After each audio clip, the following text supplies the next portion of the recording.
아침 신문 귀로 읽으세요. 김용민의 조간 브리핑.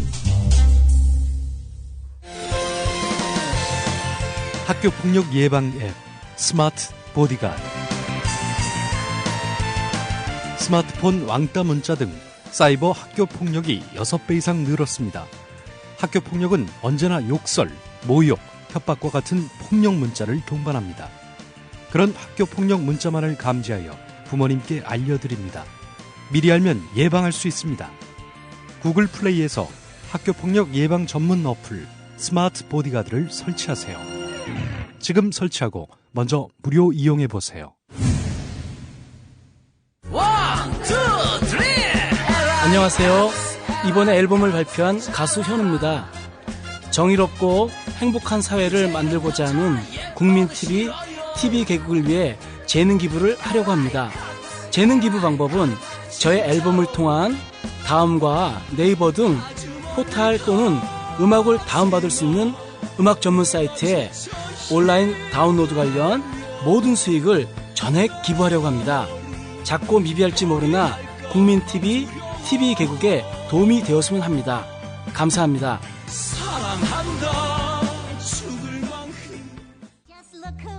40년 감귤 농사꾼과 그 아들이 생산해 판매하는 제주 감귤. 당도 높고 쉬지 않은 제주 감귤. 택배비 포함 10kg당 23,000원으로 주문은 이츠제주닷컴 또는 휴대전화 010-4775-2111로 연락주세요. 맛이 없다면 반송비까지 판매자 부담으로 100% 환불 처리해드립니다. 검색창에 이츠제주를 검색하세요. 오늘 아침 조간신문에는 어떤 기사가 실렸는지 김용민 PD와 함께 알아봅니다. 김 PD 어서 오세요. 네, 안녕하십니까. 예. 예. 바로 그러면 어떤 기사부터 보게 될지 소개해 주시죠. 장하나 민주당 의원이 어제 대선 당시 국가정보원 등의 댓글 공작 의혹을 들어서 박근혜 대통령의 사퇴와 내년 6월 지방선거 때 대통령 보궐선거를 실시해야 한다고 주장했습니다. 자, 이 개인 성명이었는데요. 박근혜 대통령 아버지가 쿠데타로 대통령이 됐다면 지난 대선은 국정원 등을 동원한 사이버 쿠데타로 바뀐 것만 다르다. 이렇게 주장을 했는데요. 종교계와 시민 사회단체 일각에서 박근혜 대통령 사퇴를 간헐적으로 주장했지만은 현역 의원이 이렇게 대선 불복 선언이다. 이렇게 또 언론들은 표현하고 있는데요. 이번 대선 결과가 무효라고 선언한 것은 처음입니다. 관련해서 조선일보가 팔면봉이라는 일면에 싣는 단문짜리 논평 코너를 보면은 민주당 장하나 대통령 보궐선거 하자. 이러니 헌법에도 없는 국회 해산 주장 나오는 것. 이렇게 잘라 이야기하더군요. 총체적인 관권 부정선거에 대해서 국회의원이 문제 제기하는 것. 이게 이상한 일입니까? 자, 저는 이 팔면봉, 이 단문 논평을 보면서 놀랐습니다. 이러니 헌법에도 없는 국회 해산 주장 나오는 것이다. 국회 해산 주장에 힘을 실어주고 정당하다. 이런 식의 의미를 부여하지 않습니까? 여당 서울시장 후보감이라 할 수 있는 김황식 전 총리가 국회 해산 운운하지 않았습니까? 이게 더 문제입니까? 아니면은 장하나 의원이 총체적 관권 부정선거에 대해서 문제 삼으며 대통령 보궐선거자라고 발언하는 것이 더 문제입니까? 주말에 놓칠 수 없는 핫 이슈였었고 예, 오늘 일면을 장식할 내용인데요. 네. 예, 다음 소식은 어떤 게 있습니까? 다음 소식 넘어가기 전에 예. 놀라운 사실은 말이죠.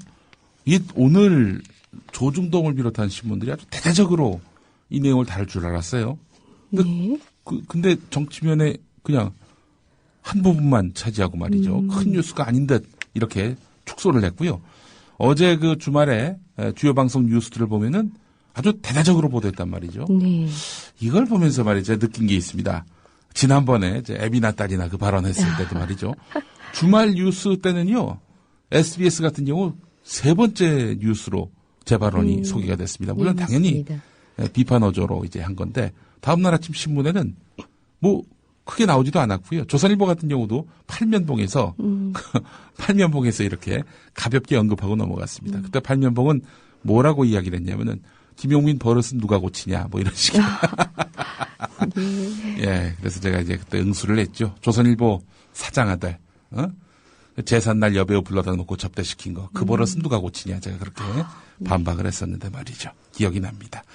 아, 그래요. 이 장학당은 방송과 신문사들의 세트 플레이가 있는 것 아닌가 하는 그 패턴이 느껴지는 대목이었습니다. 네. 한겨레 20일 인터넷판을 보니까 이런 내용이 있네요. 지난 9월 16일이었습니다. 국회에서 황우여 새누리당 대표, 또 김한길 민주당 대표 이렇게 불러다 놓고 박근혜 대통령이 3자 회담을 가졌습니다. 이 자리에서 이런 말을 했다고 하네요.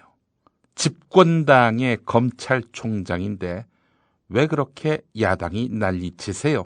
민주당 검찰총장입니까? 이런 말을 했다는 겁니다. 최동욱 검찰총장 찍어내기와 관련해서 논란이 커지니까 야당에서 이럴 수 있느냐라고 나오니까 박근혜 대통령이 집권당의 검찰총장인데 왜 야당이 이 사람 진퇴를 놓고 이래라 저래라 하느냐 이런 얘기죠. 민주당 검찰총장이냐 이렇게 또 물어봤다는 거 아닙니까? 제가 이 장하나 의원 발언과 관련한 파문, 이 파문과 관련해서 한마디 하겠습니다. 대통령 각하 이 시점에서 한마디 안 할 수 없네요. 장하나 의원은 야당 국회의원인데 왜 여당이 난립니까? 이렇게 말이죠. 제가 이 페이스북에 올린 내용이기도 한데 사실 그 장하나 의원 발언을 따지고 보면은 새누리당에게 악담한 것만은 아닙니다. 정통성 없는 부정선거 당선자를 정리하고 제대로 된 권력을 선출하자는 거 아닙니까? 장하나 의원 주장은요. 지금 정당 지지율 1위인 새누리당 이 보궐선거를 한다 해도 재집권할 가능성이 매우 높습니다. 게다가 선거 국면에 돌입하더라도 야권에서 후보 단일화 이거 못합니다. 현재로선 말이죠.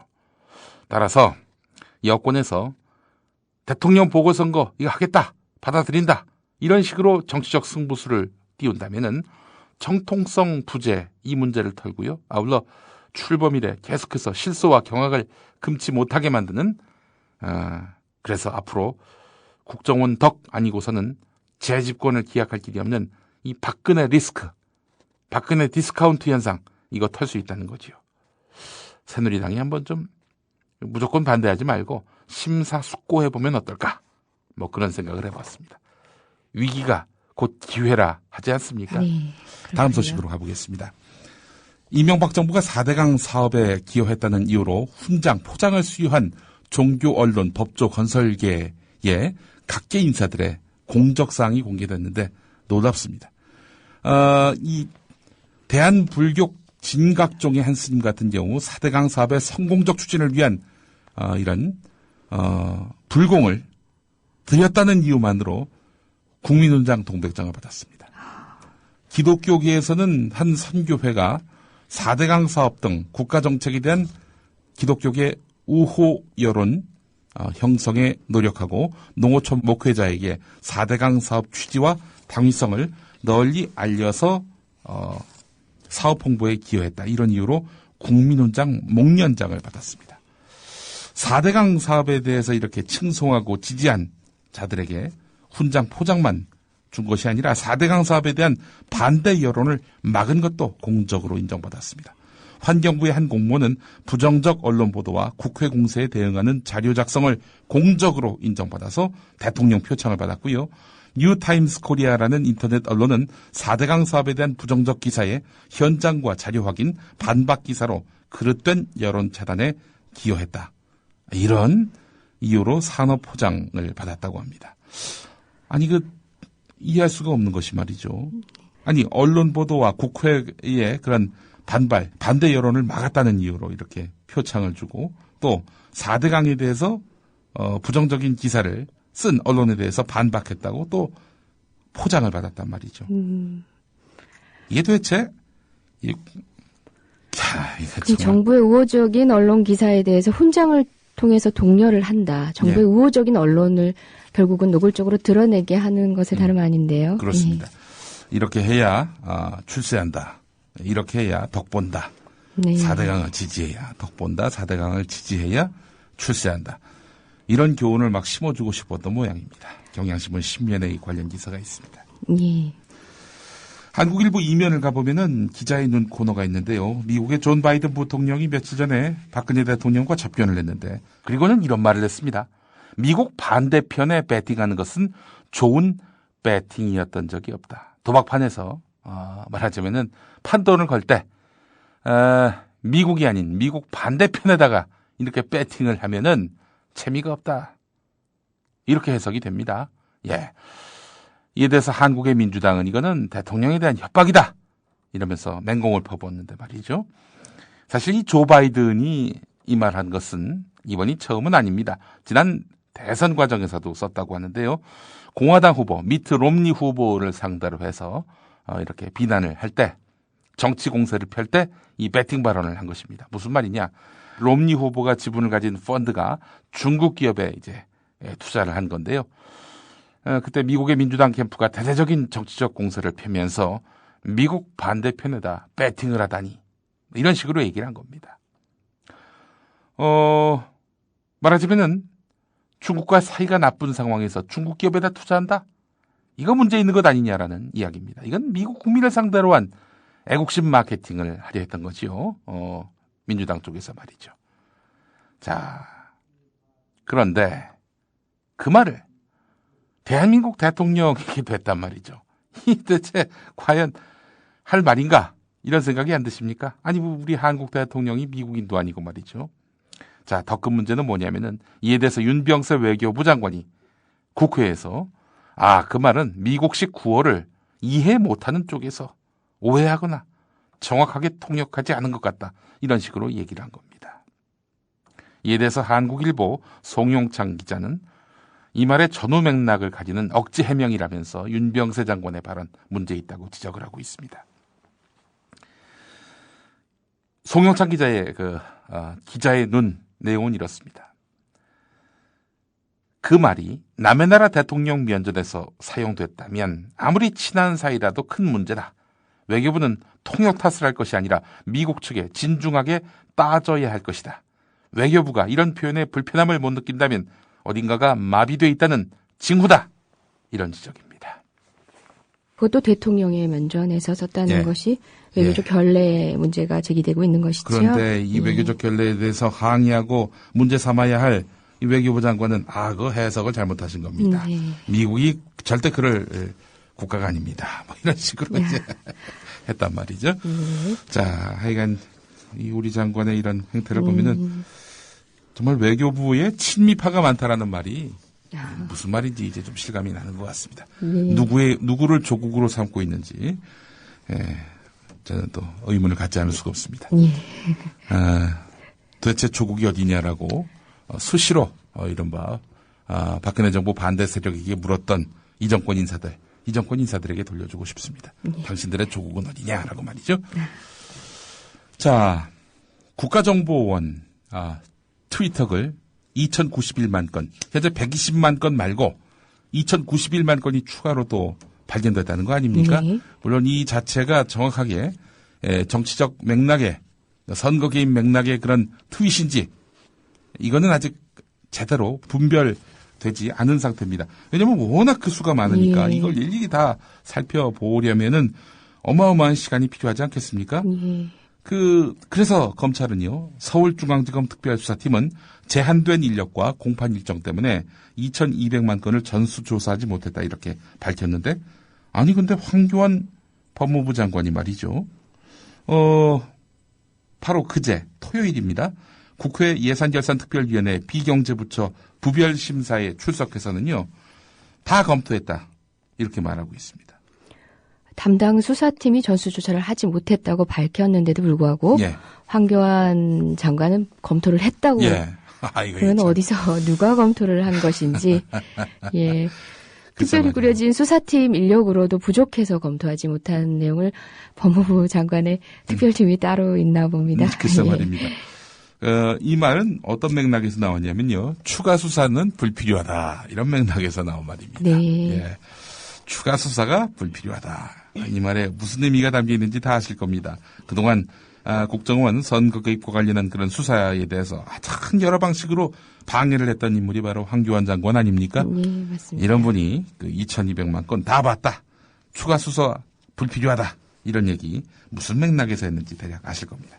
앞서 기사는 한겨레 오면에 실렸던 거고요. 황교안 장관 관련한 기사 한겨레 오면에 실렸고 다음 기사 보겠습니다. 자, 다시 그 검찰발 기사로 한번 가보겠습니다. 최동욱 전 검찰총장 혼외 아들 개인정보 유출 사건, 여기에 청와대가 개입한 정황이 드러난 이후 사건은 진실게임 양상으로 돌아가고 있다는 한겨레 신면 기사입니다.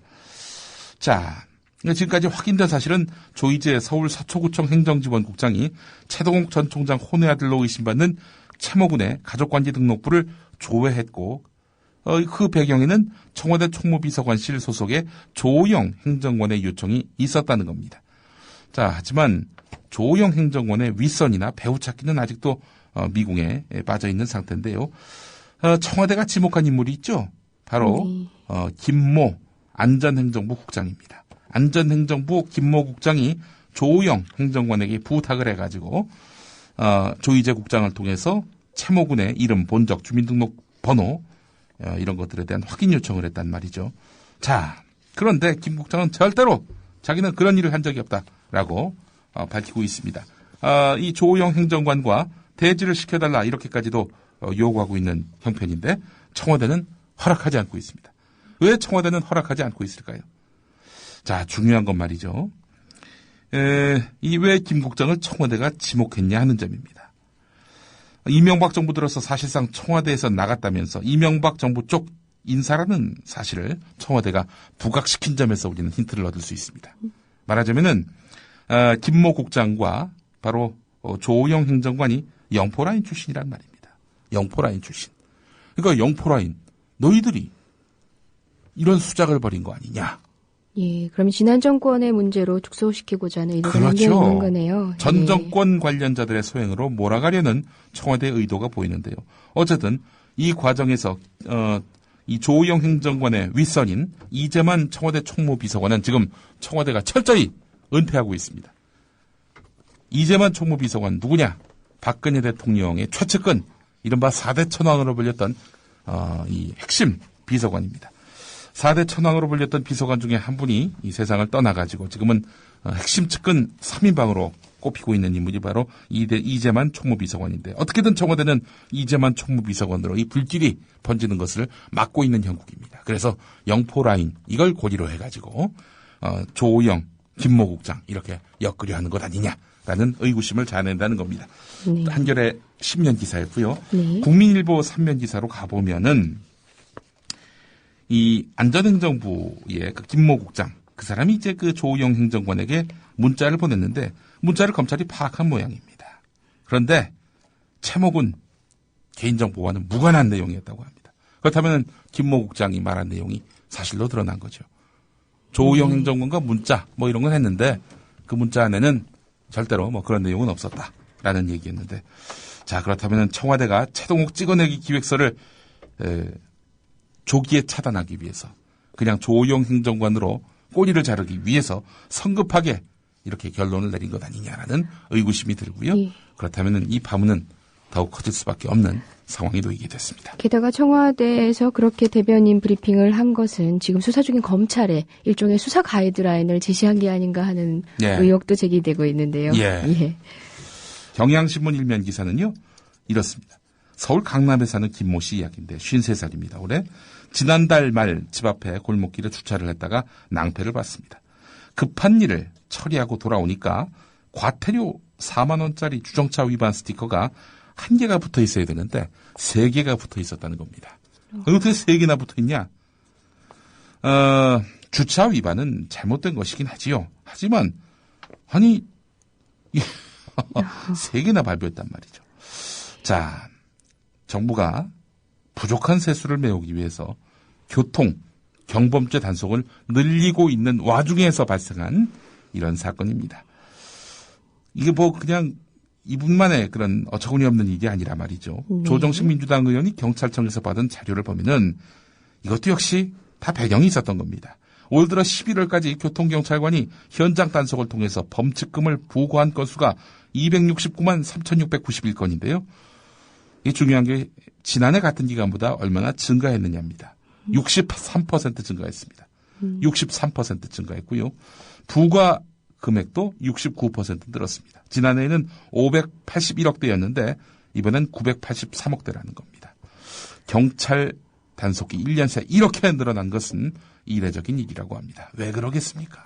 세수가 부족하다면은 분명히 부족한 국가 재원을 채워야 하는 건 맞는데요. 네. 교통 단속을 통해서 채운다. 예. 야, 너무 단순하고 독자적인 생각이 아닌가 싶습니다. 아니, 이거 부자 감세를 처리하면 될 문제인데 이런 그 정답을 놓고 자꾸 피해가요. 보면은 자, 동아일보 일면 기사입니다. 사이드 톱으로 나왔는데요. 자, 지난 주말에 이제 을지로 종로로 이제 시위대가 이제 거리 행진을 하지 않았습니까? 네. 그런 와중에 물대포도 등장했고 말이죠. 물대포 관련한 내용은 잘 눈에 띄지 않고요. 동아일보 기자가 현장에서 봤다면서 전한 내용이 있습니다. 차도를 점거하고 있던 시위대 속에서 한 30대가 어머니 뻘 되는 행인에게 이렇게 고함쳤다고 합니다. 이쪽으로 들어와봐. 실컷 두들겨 패줄 테니까. 30대가 어머니 뻘 되는 여성 행인에게 이리 와. 패줄 테니. 이러면서 위협을 했다는 겁니다.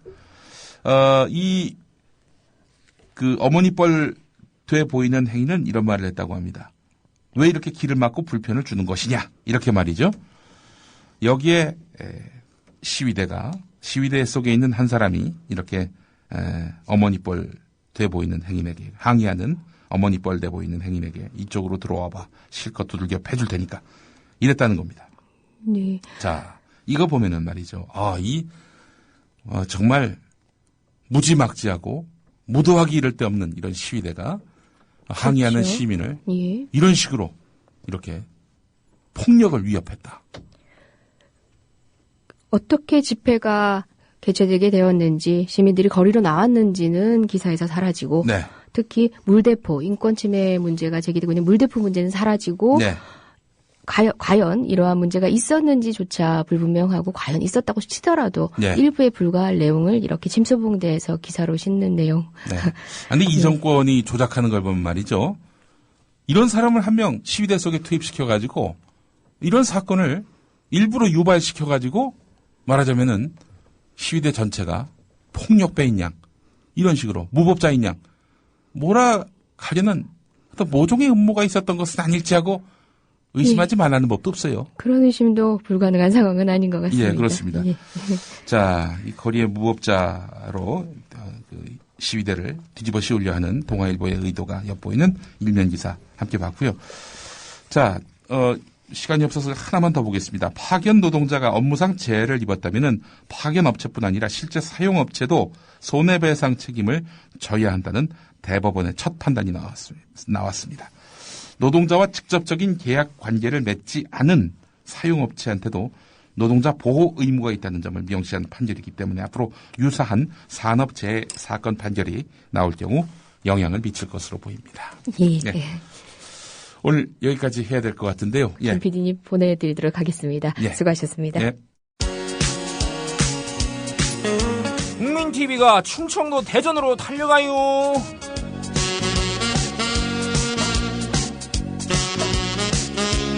미디어 협동조합 대전 충남 충북조합원 한마당 행사가 돌아오는 토요일인 12월 14일 저녁 6시 대전 엑스포 과학공원에 위치한 DCC 대전 컨벤션 센터에서 열립니다.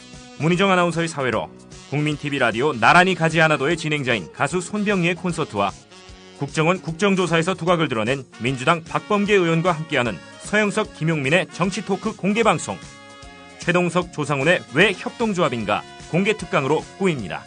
12월 14일 토요일 저녁 6시 대전광역시 유성구 엑스포로 107 DCC 대전 컨벤션 센터 성역 없는 TV 뉴스의 꿈을 품은 모든 조합원과 시민 여러분의 참여를 기대합니다.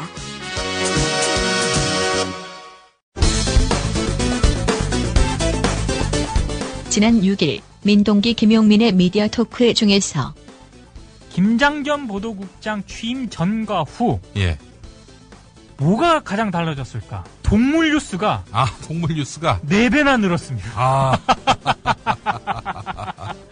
김장겸 국장이 올해 5월 23일 날 취임을 했거든요. 근데 그 전과 후 6개월 동안을 뒤져보니까 굉장히 차이가 많습니다. 그런데 어떤 동물 뉴스가 있어요?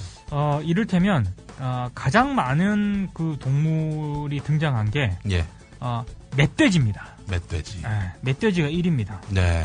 시사돼지가 아니고요. 예, 멧돼지가 8건으로 가장 많고요. 네.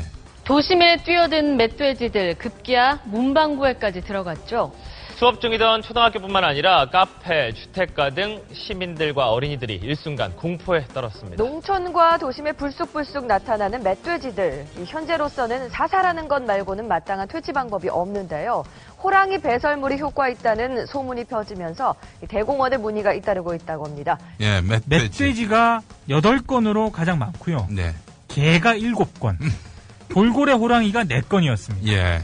근데 이게 예. 너무나 재밌는 게 뭐 이를테면 이런 거예요. 6월 5일자 뉴스데스크에서 보도가 된 내용인데 필리핀판 오수의 개 감동. 새끼 베고도 온몸 던져. 이런 게 나가는가 하면 필리핀이 온몸을 던져 주의를 구한 충견 소식에 떠들썩합니다. 겉모습은 다소 이상해졌지만 모두를 깊이 감동시킨 개 이야기 고은상 기자가 전해드립니다. 9시 뉴스데스크에? 그렇습니다. 그리고 6월 11일에는 어떤 기사가 나갔느냐. 미국의 괴물모기 출현. 일반 모기 20배 공포. 이런 기사. 미국 플로리다에 일반 모기보다 20배 가까이 큰 무시무시한 괴물모기가 나타나 주민들이 공포에 떨고 있습니다. 몸집이 큰 만큼 물리면 대단히 아프다고 합니다. 김정환 기자입니다. 근데 이게 더 재밌는 게 뭔지 아십니까? 이 기사가 당시 어마어마하게 전 세계를 뒤흔들었던 이른바 국가기관 도감청 언론의 폭로. 스노든 파문 있지 않습니까? 예, 그렇죠. 이 기사보다 5번째 앞에 이 괴물모기 출현이 배치가 됐다는 겁니다. 네. 김장경 국장님은 너무 그 동물을 사랑하시는 것 같아요. 뭐 대왕 오징어 이런 뉴스도 많이 나오고요.